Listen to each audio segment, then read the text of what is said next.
Hi, my name is Jack Pullikottil. I'm the engineering architect for a central data team in Microsoft called Ideas. One of the many things we do on the team is curate interesting data points for public dissemination, the kind of data that makes the news.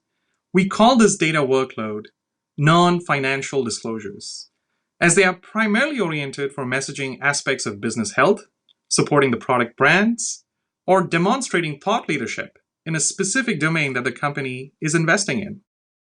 But it goes beyond that. Data points and insights like these shape just about every aspect of decision making and operations in a modern enterprise like Microsoft. Today, I'm going to take you behind the scenes to talk about how Ideas sources such data and explain a unique set of challenges that come with it when we attempt to do this at scale.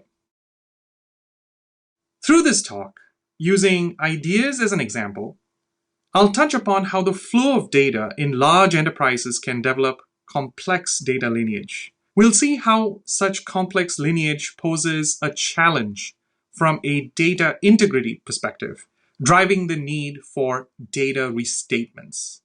We'll then get into how automatic restatements are supported in a system called Nitro, and some of the lessons we've learned along the way. Let's get started by going back to how Ideas sources the type of data we just talked about. Ideas is what we in the data business call a source of truth data aggregator.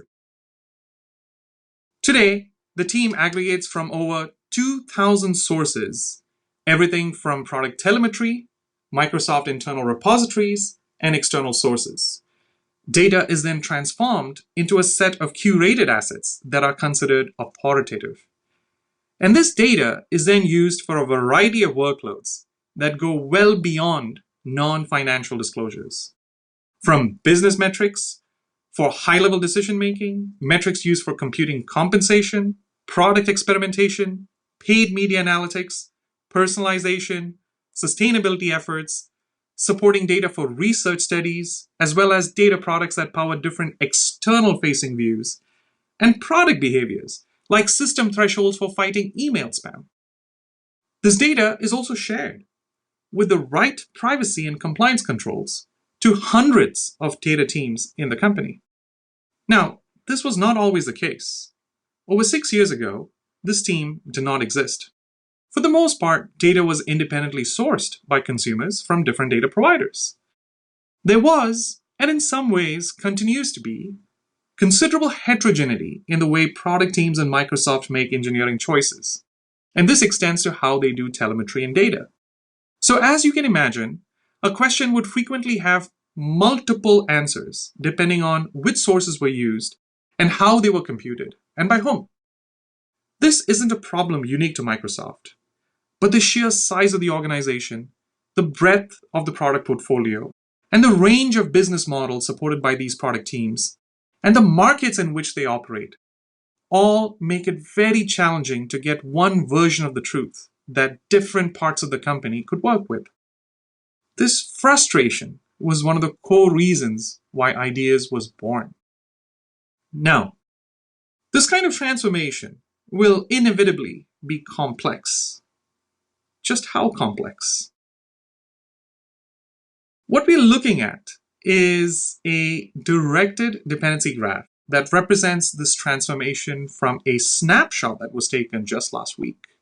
Each node in the graph is either a dataset or a data interface or some activity that transforms data in some way. Every directed edge reflects a dependency between them. This lineage graph has over 80,000 nodes and 120,000 edges.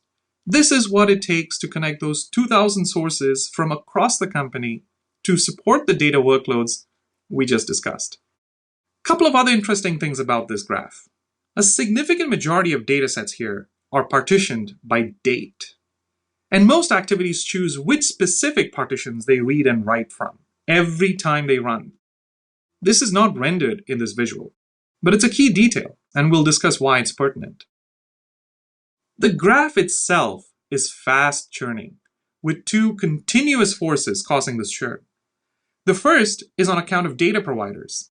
new data sources or changes to data sources, new products and feature releases, system migrations, etc. The second is on account of data consumers, new use cases, new scenarios, new questions from leadership.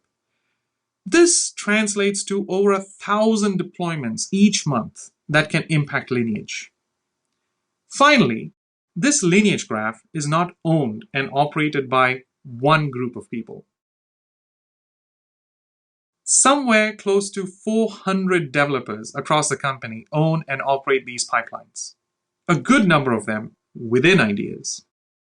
Activities run in pipelines, and pipelines are organized and hosted in data factories managed by Azure Data Factory. Every colored box represents one such data factory, and the color identifies a unique incident management group. Such groups are used by engineering crews so that monitoring alerts can be directed to the right team. With a federated and fast-moving Lineage graph like this one, it is possible that bad data is introduced somewhere in the graph. It can be on account of a bug. It can be an uncommunicated change from a data provider. For instance, there is a migration or some major refactoring in the data provider's code that had an unanticipated change in the data that's flowing to consumers. When this happens, it can be a while before it is discovered. Hours, days, even months. Often, it's discovered several layers downstream from the source, when the end users of the data notice a shift in the distribution of an aggregation. What happens when we run into such an issue? As a source of truth data aggregator, how do we deal with it? To illustrate the challenge, look at this close-up section of the Lineage graph from our Azure Purview data catalog around a specific data interface. Say that we have a repairable data issue on the data set highlighted in the red. Once fixed, we need a way to replay all the computational layers that are derived from it, everything that is highlighted in yellow. That is what is called a data restatement. We fix one or more data sets and then progressively restate every downstream dependency. And not all restatements are needed on account of a bug. Sometimes we simply need to recompute different layers. For instance, a new use case shows up, or an existing definition gets updated to reflect the needs of the business. Another case is compliance-related refactoring, like those that are triggered by regulation. Recently, we finished an exercise to refactor pipelines to keep all personal data from European customers within the European Union. This was a transition that took over a year to complete.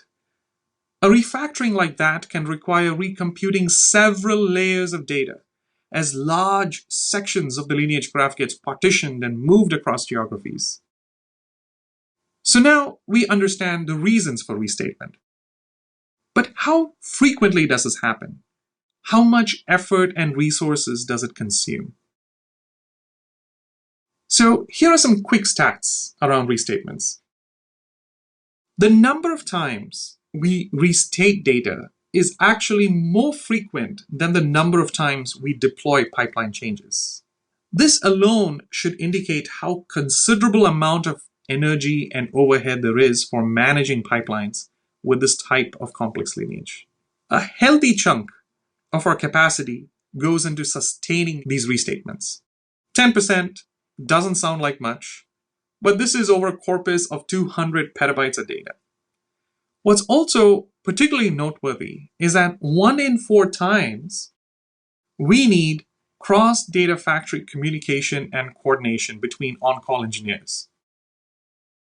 The scale of the problem makes it very clear that the right tools are necessary to handle restatements quickly and efficiently and without disrupting ongoing operations. In our early years, restatements were still handled manually, and this was quickly becoming a major hit on productivity and cognitive load for on-call engineers. It also became very apparent that we were always going to deal with complex lineage, and restatements would just be one of our concerns. In fact, we had to get really good at managing a number of different aspects about that lineage graph. How we author, test, deploy, monitor, share, govern. All of these would become challenges in their own way without the right investments. So to address this, since 2019, we began investing in a system that we call Nitro. What is Nitro? Nitro is a data ops environment for developers to author and manage data pipelines, to rapidly react to Microsoft's internal data sourcing needs, while handling the operational complexity and the compliance requirements that go with such an operation. It is a system that is built entirely on top of Azure services, including Azure Data Factory, Azure Purview, and integrating with different data processing engines, both public and proprietary. In today's talk, we'll talk only about those aspects of Nitro that are relevant to the data restatement problem. Before we dive in, one key call out. Nitro is a metadata-first system in that its design has an emphasis on developer-annotated metadata, such that all collected metadata is used to either implement runtime behavior of pipelines or for validating runtime behavior of those pipelines. All the visualizations that you've seen to this point are based on such metadata. And you'll see this in critical aspects of how Nitro supports restatement. So let's get into it. An activity in a pipeline is initiated with a trigger that provides an execution time slice with a start and end date. In Nitro, restatement applies only to idempotent activities, which means rerunning the activity with the same execution time slice should yield the same behavior. As I mentioned previously, a significant number of activities consume datasets partitioned by date. And the selection of partitions, although based on the trigger time slice, can encode rich behaviors. They can be conditional to account for specific days or time. The selection can be a single partition or multiple partitions or a partition range if the activity is an aggregator of some sort. They may include offsets, and the offset may be a constant offset or relative to another date. This richness is necessary to allow the system to be flexible to accommodate the range of orchestration patterns. At the same time, this relationship between trigger time slice and the partition has to be well understood and readily accessible. Why is that? Consider a situation where you are alerted to having a bad partition in some dataset. The first step, even before we restate, is knowing which partitions in the lineage graph are impacted.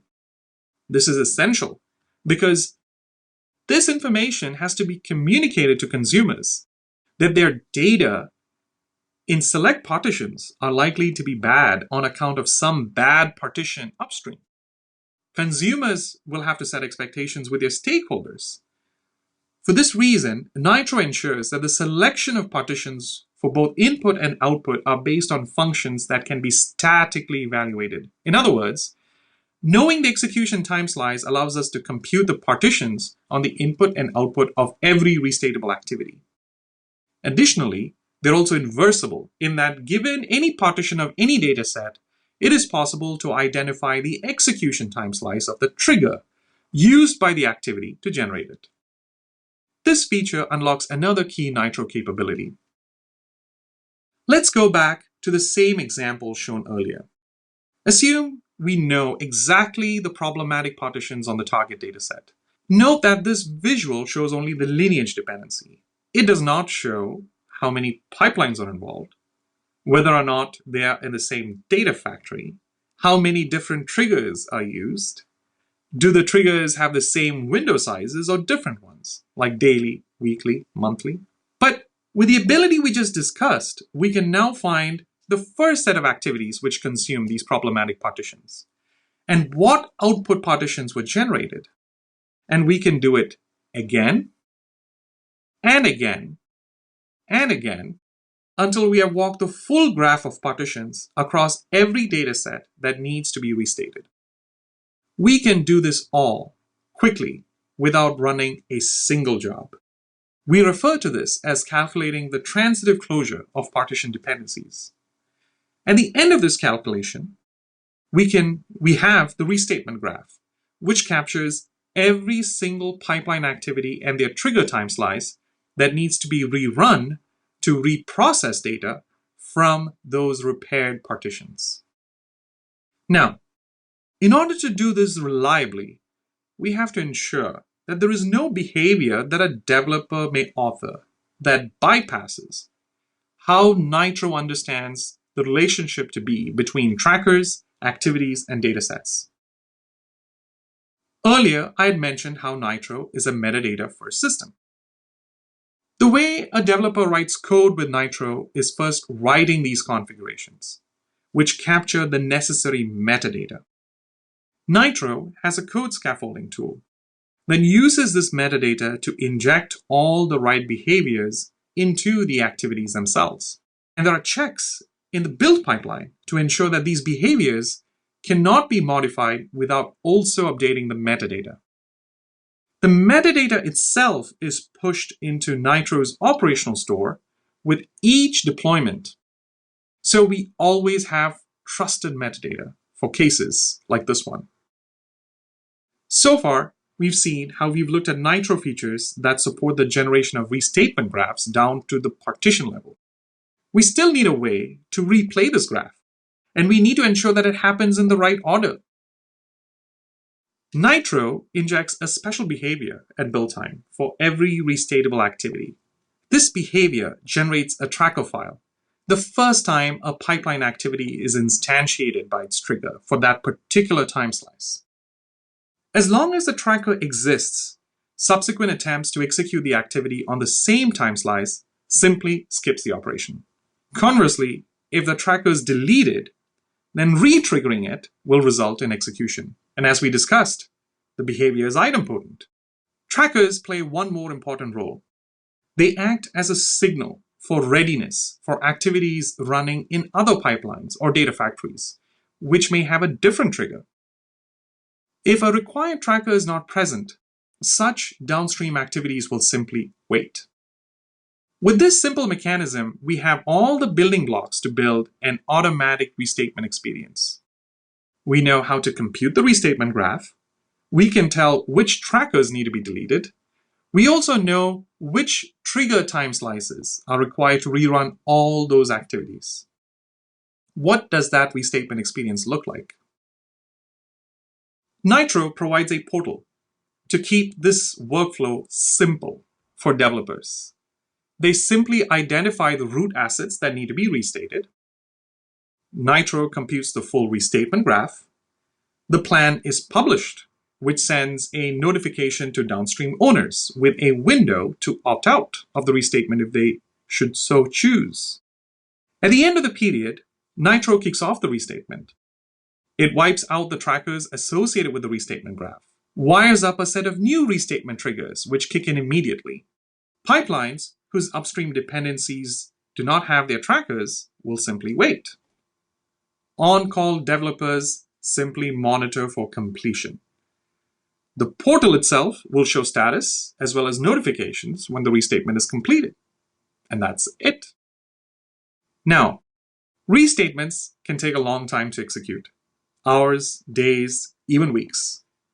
What happens if the lineage graph changes when deployments happen after the restatement is triggered? They're not an issue. An edge that goes missing will simply not be executed. That's okay, because those derivative assets are no longer relevant. A new incoming edge simply means that an activity in the restatement graph has a new dependency when it is rerun.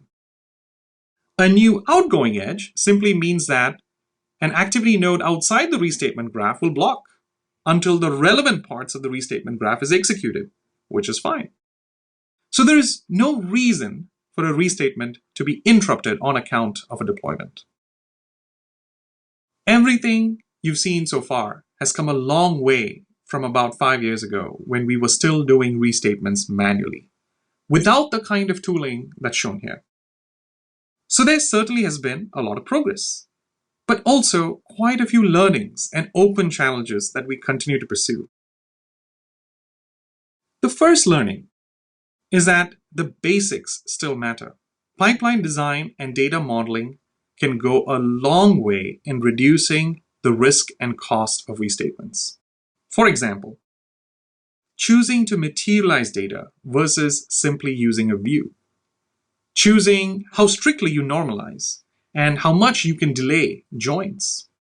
Placing monitors in depth or only on the aggregates. At the end of the day, all pipeline design is about trade-offs. And restatement-related concerns are just another key design consideration. Another learning is that developers do struggle with the process aspects of coordination.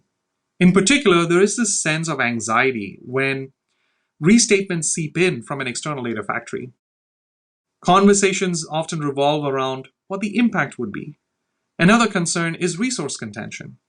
Large restatements can create bottlenecks that can in turn impact SLAs. This is an area where there's still quite a bit of room for improvement. We still struggle with providing developers with an assessment of how significant the shifts in data can be before a restatement. We also struggle with predicting how long and how much capacity a specific restatement will take. Another gap area is around lineage itself. The lineage graph we discuss in this talk is asset and partition-based, not column-based. In other words, in our current graph, we can tell if data set A is derived from data set B. We can tell which partitions in A are derived from which partitions in B. We cannot tell which columns in B were used to compute each column in A. This means that our restatement graphs can be much bigger than they need to be, and we are therefore restating more than we may need to. Tracking columnar lineage is a challenge because understanding the relationship between the input and output attributes of every activity, that requires either reasoning over procedural code, which is really hard, or eliminating it entirely, which is really painful, as there's a lot of rich functionality that is written in procedural code. So, an investment area for us is the use of AI to tackle these problems. We have seen promising results from our initial exploration of using LLMs to infer columnar lineage from code. And we are moving to operationalize this to support governance-related use cases, such as data classification, where columns need to be tagged for special handling before applying it to restatement. Another area which is promising is the use of AI to estimate cost and impact of a restatement to address concerns of on-call developers. And with that, I'd like to conclude. I hope this talk gave you an interesting perspective on the need for data restatement and how systems like Nitro can help with the problem. Before I wrap up, I want to give a shout out to the Nitro team in Ideas, whose work I had the privilege to represent here today. Their dedication to innovation and relentless pursuit of excellence in all things data engineering over the past several years is what allowed me to tell the story. I also want to give my sincere thanks to Meta for organizing this great opportunity to both learn and share. Meta's commitment to fostering these important conversations helps us all to think bigger and bolder. And thank you to my audience. If you're here, your engagement is a reminder that the quest for robust data management is a collective endeavor and a shared commitment to the future of data-driven decision-making. Thank you.